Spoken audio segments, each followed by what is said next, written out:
Je le reconnais derrière vos regards impassibles, vous en avez marre. Vous avez besoin de votre havre de paix, de votre moment de nicotine, de votre pause clope, et vous allez probablement avoir envie d'aller fumer une cigarette face aux horreurs que vous avez pu voir passer.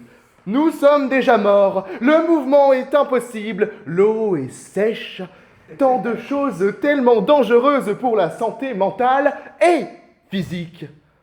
Alors vous vous dites que vous aurez mieux fait de partir en pause clope plus tôt. La clope, c'est préventif. Ça évite un mal plus grand qui vous attend. La pause cigarette est bonne pour votre santé car elle vous permet d'éviter d'avoir à subir ces dangereuses plaidoiries.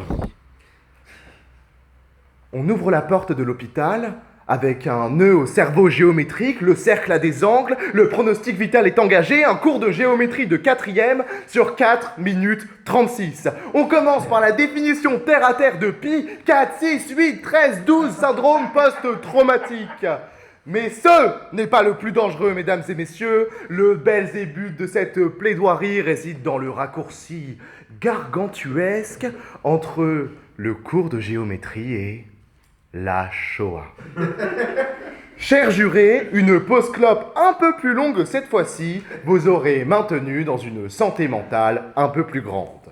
Fumer, c'est préserver sa santé. On pénètre enfin devant les dames de l'accueil de l'hôpital, devant une file interminable. Chers jurés, le mouvement est impossible.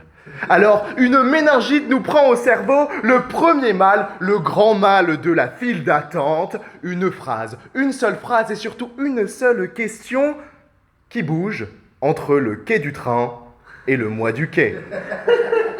That is the question, mon cerveau saigne, et encore une fois, une pause clope aurait évité de réveiller votre terrain schizophrène. La clope sauve. On bascule, on bouscule une infirmière, un infirmier pour nous soigner, mais notre air romanesque reprend le dessus. Madame, je ferai de votre vie un rêve.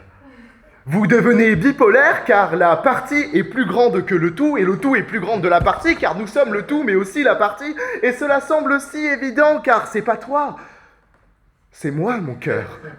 Au XVe siècle, on a interné des femmes pour moins que cela. Alors partez fumer un coup car l'HP, croyez-en mon expérience, c'est pas rigolo, vraiment pas. Évitez cela, fumez, sauve. On arrive enfin devant la porte du docteur, puis on apprend qu'il n'était pas là et que ce concours n'a pas lieu. Alors, pas besoin de vous éterniser, post-clope, car sinon nous serions dans une hallucination collective. Bienvenue au César 2026, il se présente Jim Carrey, je ne savais pas qu'il avait joué Drago Malfoy, excusez-moi. Une post-clope m'aurait empêché cette folie. Mesdames et messieurs, la fumée sauve. Et cela, c'est pareil. Pour toutes les plaidoiries, encore et encore, une pause clope qui saute, c'est un neurone qui s'éteint. Parce que l'espace n'existe pas, la balance de Manon Aubry non plus, il faut croire, et que rien n'équivaut à tout. Comme quoi, ces grands moments de discours ont été partagés entre nous pour le meilleur comme pour le pire, mais surtout le meilleur du pire. On a tous perdu entre 4 et 6 neurones, parfois un peu d'audition, et qu'une seule chose nous vient alors à l'idée, une bonne pause clope nous aurait évité ce mal. Chers jurés, finissez votre journée sur une ultime cigarette. Elle est bonne pour votre santé, je vous assure, puisqu'elle évite le mal auquel vous avez survécu.